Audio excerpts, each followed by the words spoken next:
Welcome to Balancing the Ledger, where tech and finance intersect. I'm Jen Viechner, and today we're joined by Pascal Gauthier, the president of Ledger. Thank you so much for being here, Pascal. Pleasure to be here. So explain exactly what a hardware wallet is and what Ledger does. Sure.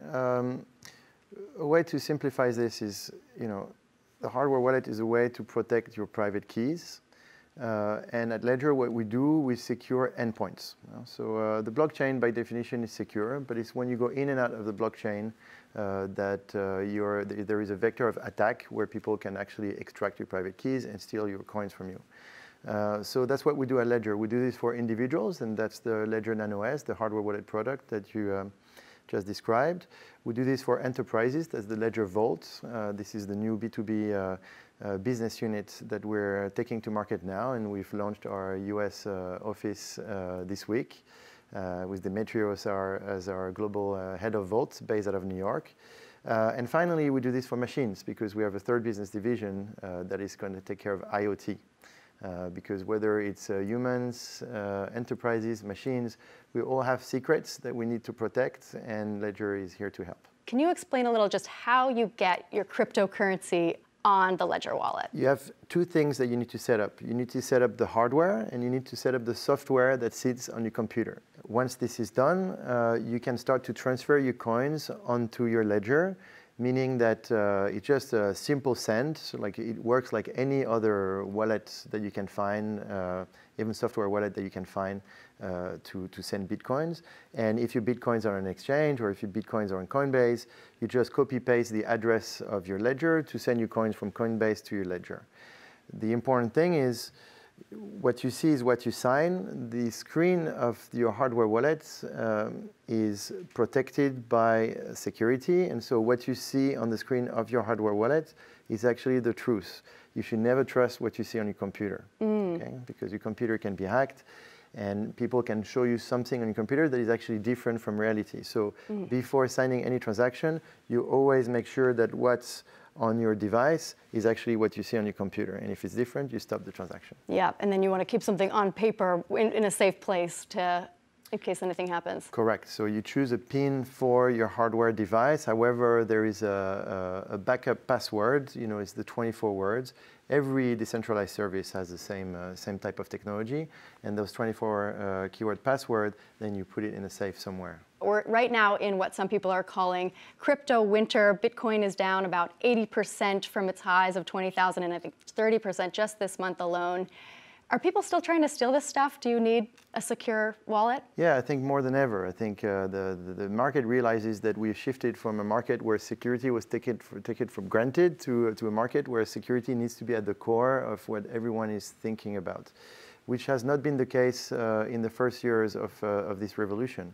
But now more and more, and especially with big institutions coming into the game, people realize the importance of security, and big institutions cannot compromise their brand. They cannot compromise the trust that investors have in them with poor security. So more and more security is at the heart of every new project that is actually being developed in this market.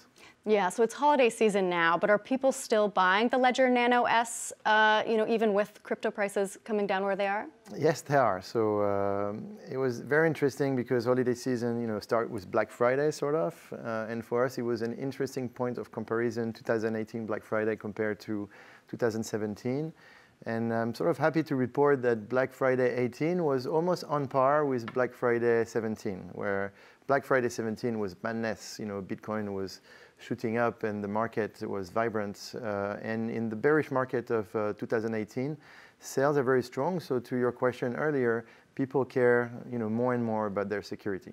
Yeah, so you already support more than 700 different cryptocurrencies with the wallet, and you just added Monero. Why did it take so long for Monero? Yes, because not every cryptocurrency is the same, and Monero is a completely new protocol, and so therefore, in terms of development time, it just takes longer to integrate a protocol that is completely new than to, say, integrate a protocol that is a fork of a known protocol.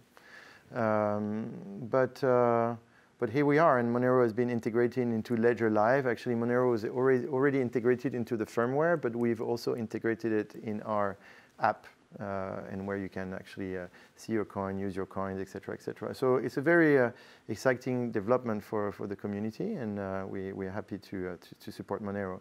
But also what I can add is the reason why we have so many coins is because our platform is open.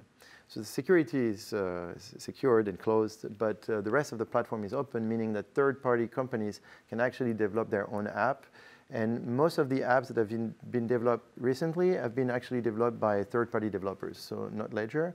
But at Ledger, then what we do is we authenticate the app and we validate the app and we can put it in the stores so it can be used. You just launched the Ledger Vault in May, I believe. Who are the kinds of clients that that are using this, and why did you decide to launch that product? Mm-hmm.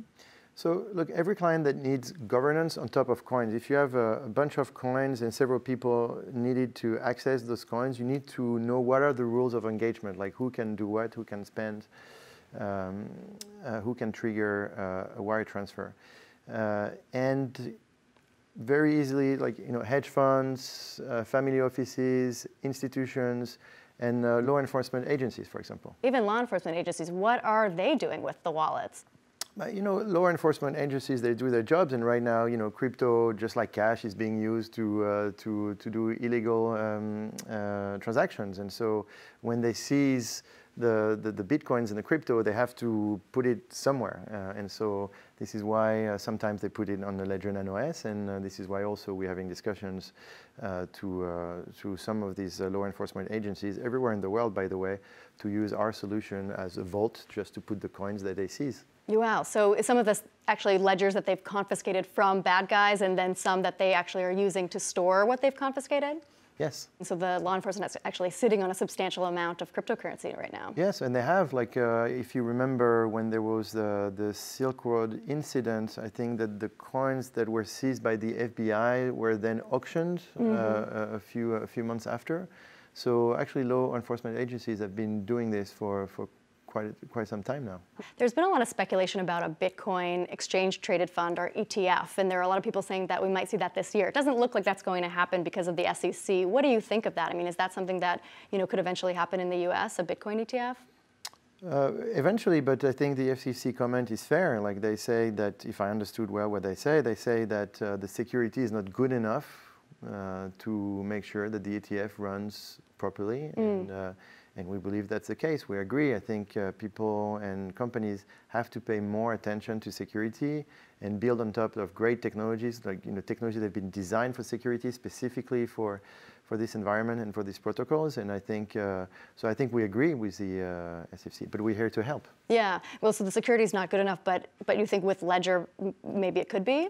Yeah. I think I think Ledger has a very interesting approach to security. Of course, I would say that, but yeah, we're leveraging technology that has been existing already in the banking industry and the telecommunication industry. The technology that we have is not completely new. It's actually quite old, except that we have adapted this technology now to this new asset class. Yeah. And so it's always a combination of hardware and software, with bad words like secure element, hardware security modules, and with our own proprietary operating system that is sort of hardware agnostic.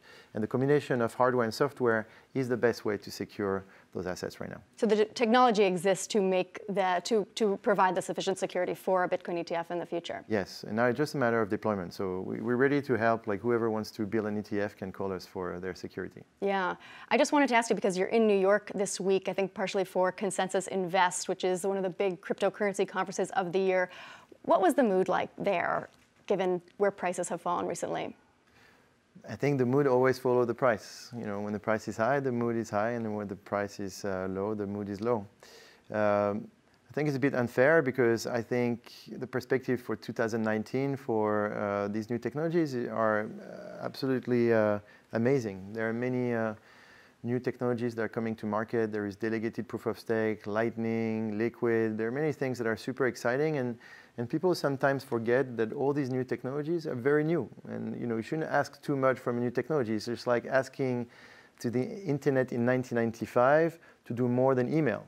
Because in 1995, like you had Hotmail and that was it. In 2018, now you have Facebook, you have applications on your mobile. I mean, internet has become something that is at the center of our lives. So I think it's still very early for cryptocurrencies, and companies should focus on building great products and great technology. Yeah. Well, Pascal, thank you so much for being here. We're really honored to have you, even if you guys kind of stole our name. Merci. I'm Jen Viechner. For more Balancing the Ledger, come to fortune.com. We'll see you next time.